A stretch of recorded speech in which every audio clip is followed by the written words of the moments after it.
الفكرية بعنوان البلوزة عبر العصور والثقافات، والتي سيؤطرها مجموعة من الأساتذة والأستاذات، كل من اختصاصه، وهذه المواضيع ستكون كلها تصب في موضوع البلوزة. والحدث الأهم والشرف الأكبر اللي كان عندنا اليوم هو أنها تنظم تحت الرعاية السامية لصاحب الجلالة الملك محمد السادس نصره الله.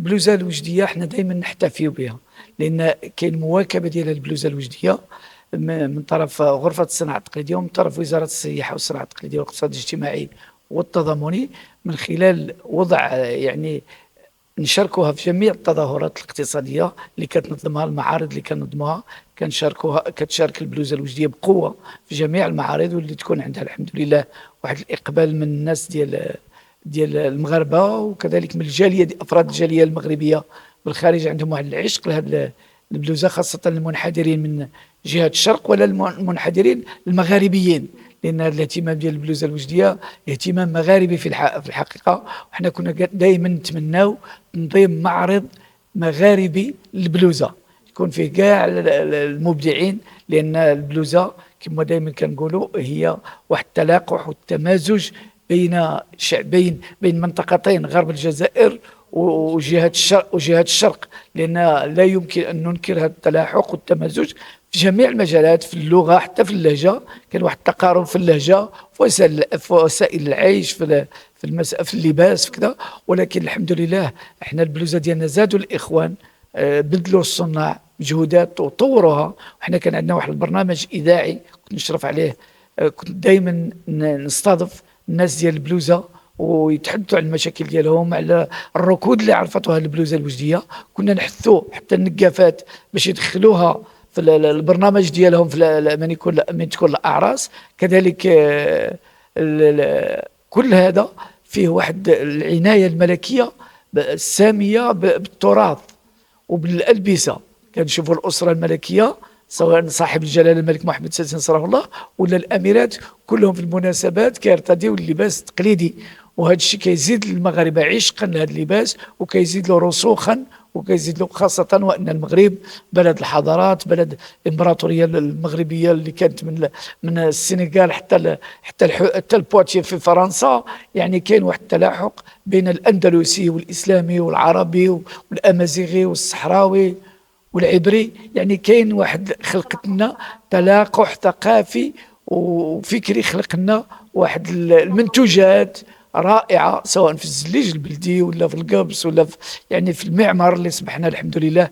الصناع ديالنا المغاربه كيمشيو لدول الخليج، يمشيو للدول العربيه، كيديروا يعني لوحات فنيه رائعه، والصانع في الحقيقه راه فنان كبير، فنان بالفطره ديالو، ولكن زاد السليقه ديالو، زاد طور المنتوجات ديالو، واصبح الحمد لله اصبحوا الصناع ديالنا عالميا في المعارض الدوليه، في الصالونات الدوليه. اصبح الآن القفطان والتكشيطه في صالونات عالميه كتجبر التكشيطه والقفطان حاضرين بقوه في هذه التظاهرات، وهذا الشيء كيشرف بلادنا وكيزيد لنا زعما فخر بهذا الصناع ديالنا، بالانامل ديال الصناع ديالنا.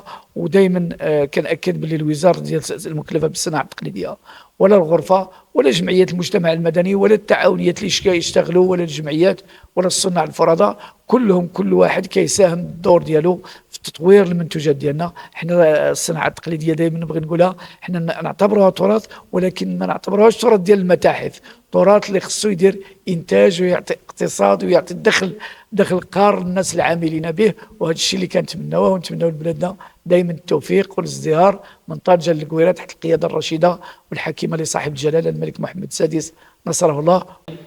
هادو خصال الوجديات الحب والصفا، سيرتهم شهد من وجده حتى نهير، يا ربي تحفظهم بين اللسان والشفا، وفي الجنة مقامهم في الظل والريح. ومن أهم الأمور التي تطرقت إليها في هذه المداخلة شق أكاديمي وقفت فيه عند سعي المملكة المغربية انطلاقا من مجموعة من الوزارات إلى تثمين التراث الثقافي وجعله رافعة للتنمية.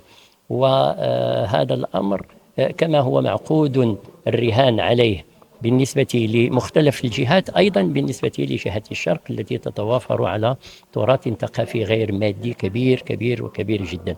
ومن شأن هذا التراث إذا قام المجتمع المدني داخل مدينة وجدة والجمعيات النشيطة داخل مدينة وجدة بتثمينه وتصنيعه وتسويقه، سيكون بمقدور هذه الجمعيات وساكنة المدينة أن يخلقوا جوا من التنمية، شكلا من أشكال التنمية المرجوة للمدينة. ثم كان هنالك شق ثاني داخل هذه المحاضرة وتعلق سميته نفحات من نوستالجيا العرس الوجدي القديم، وهو العرس الذي استعدت فيه مجموعة من طقوس الاحتفال. هذه الطقوس التي تتضمن مجموعة من أشكال التراث الثقافي غير المادي، سواء في الأطباق التي تقدم أثناء العرس، في الأغاني، في أجواء الاحتفال، في العادات والتقاليد، في الألبسة التي تلبسها العروس يلبسها العريس، والبلوزة دائما حاضرة بالإضافة إلى مكونات أخرى داخل هذه الطقوس. وهذا التلاوح وهذا الامتزاج هو الذي من شأنه أن يمكننا من إحداثه. وهنا تأتي الدائرة على الجمعيات النشيطة داخل الجهة. واليوم الوزارة دارت واحد الشارة جديدة اللي كنشوفوها اليوم، ربما ما كايناش هي هذه، هي شارة خاصة بالبلوزة الجديدة. هذه الشارة كتمكن مختلف الوحدات الصناعة التقليدية أنهم يستافدوا باش يستعملوا هذه الشارة هذه. إذن هنا نتحدث عن علامة تصديق الجماعية الخاصة بالبلوزة، وهذا العلامة تدخل ضمن برنامج الذي تشتغل عليه الوزارة الوصية للقطاع ضمن الاستراتيجية الوطنية لشارات الجودة. وهذا البرنامج هو مجموعة من الشارات التي تخص بها بعض المنتوجات التي تميز منشأ المنتوج. وعلامة تصديق الجماعية الخاصة بالبلوزة هي من بين العلامات التي تزخر بها جهة الشرق. قامت الوزارة بإعطاء الانطلاقة لبرنامج طموح، وهو تلقين المهارات للأجيال الصاعدة من خلال برنامج كنوز حرفية مغربية. وقد تم إدراج البلوزة كحرفة تم اختيارها من بين 6 حرف على الصعيد الوطني من أجل تلقين هذا الموروث للأجيال الصاعدة. وقد استفاد من هذا البرنامج 10 مستفيدات على صعيد مدينة وجدة. خلال هذا البرنامج تلقت المستفيدات برنامج تكوينيا متكاملا منه الشق النظري والشق التطبيقي، وقد أكملنا 9 أشهر من التكوين، والمفروض أنهن قادرات على خياطة هذا المنتوج ديال البلوزة الوجدية.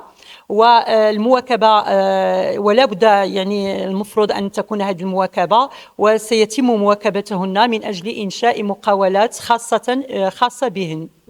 ونساهم طابعهم الزين واللطافة والدراع والحشمة والمنطق الظريف